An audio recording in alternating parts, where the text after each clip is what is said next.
welcome to Your Health, Your Responsibility with Dr. Goodness. If you're just seeing me for the first time, this is a platform where I arm you with necessary health information to help you take responsibility for your health. Because I believe that health is first of all your responsibility. So if you're yet to subscribe, please do so, and also get your friends and family members to subscribe. Okay, so today we are going to be talking about a very important topic, that is increasingly becoming a public health concern. Yes, we are going to be talking about cancer causing agents. It's so unfortunate that cancers are becoming more common these days. Things that were assumed to be limited to only a certain age group is increasingly becoming common even among the young ones. So it's important we know about cancers, we know about what can predispose one to cancer, and how to protect ourselves from cancers, as much as we can. So it's important we know how to take responsibility for our health, against these cancers, okay, that are commonly becoming rampant.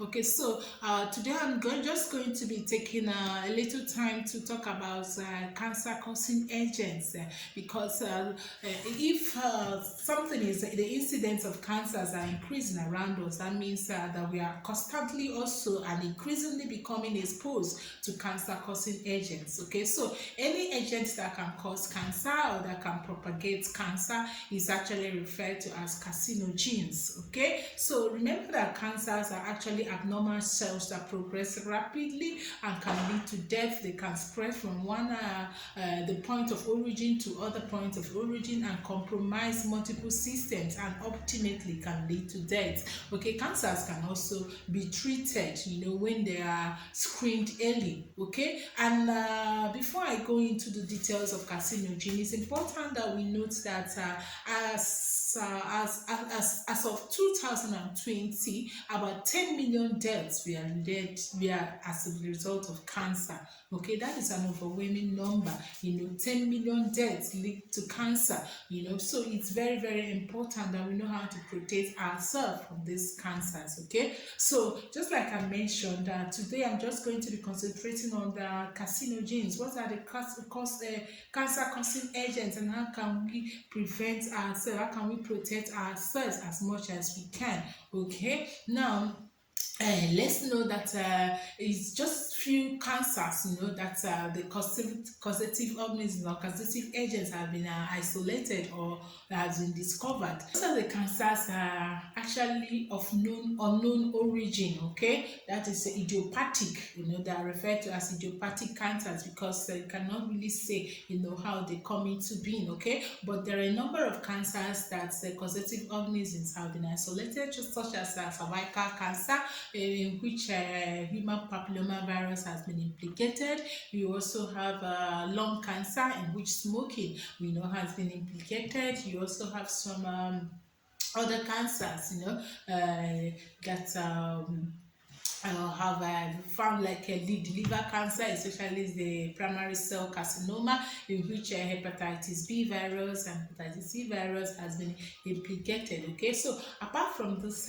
common cancers, the number of cancers that we see are actually idiopathic, meaning that the causative organisms have not been specified. Okay, but that doesn't mean that there are no known cancer causing agents, carcinogens, around us. There are actually of three types. Okay, the first ones are referred to as physical carcinogens. Okay, this includes the radiations you get from the sun, the radiations from your radiology tests, like the X-ray, so any ultraviolet radiation, any X-ray radiation can actually predispose you to cancer. These are actually called physical carcinogens. Okay, then we have the chemical carcinogens. Okay, now chemical carcinogens are numerous. I attempted isolating some of the carcinogens around us, and I discovered that these carcinogens are numerous, and they come in form of chemical compounds that are so difficult to trace, but I noticed that in fact everything processed, everything artificial, can actually become a carcinogen, can actually start off or initiate or propagate cancer. Okay, so all this thing, when you talk about chemical carcinogens, there are numerous, there is a number of them. You can read this up, and you can research on this more, but I just want to tell us that we have to be careful what we consume, because a lot of the chemicals, a lot of the compounds really that are actually used to process our food, that are actually used to add flavor to our foods, are actually carcinogens. They've been linked to initiate, propagate cancer depending on the circumstance, depending on the environment. Okay, so it's important we know this. The last one is what is referred to as biological carcinogens. Okay, so these biological carcinogens, I've mentioned some of them. These are actually living things that can cause cancer, like viruses, like the hepatitis B virus, the hepatitis C virus, and also the human papilloma virus, mostly viruses, and even the Helicobacter pylori, that is implicated in peptic ulcer, has also been linked, has also been identified as a carcinogen, okay, depending on the environment. Remember that these carcinogens, can actually cause cancer in one person and not cause cancer in the other person, depending on the constituent, the body constituents, the metabolism, the environment, the risk factors. There are risk factors to cancer. Okay, so that is why we need to protect ourselves.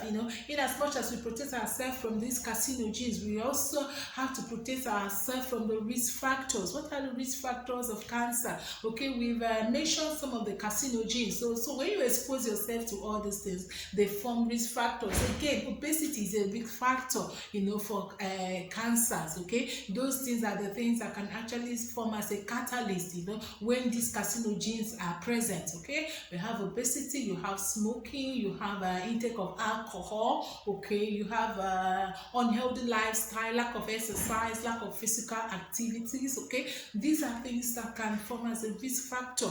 Immunocompromise is important that we mention this because, believe you me, the incidence of cancer is becoming increasingly alarming, and I don't want my audience to come down with cancer, because cancer and its management is actually an experience that no one will want to go through. Okay, remember please to eat healthily, remember to exercise, remember to shed some weight. If you are overweight, if you are obese, please remember to shed some weight, make some effort. Avoid unhealthy food, avoid processed food, avoid foods that have been artificialized, food that even drugs, some of the medications we take are actually carcinogens. Please, okay, so it's important we take care of ourselves and learn to take responsibility for our health. Okay, so I hope this video has helped you a lot. Okay, so if you are not yet subscribed, please remember to subscribe and hit the notification button, and also share my videos. Inform your family and friends, to also subscribe. Until I see you next time, this is your health, your responsibility with Dr. Goodness. Thank you.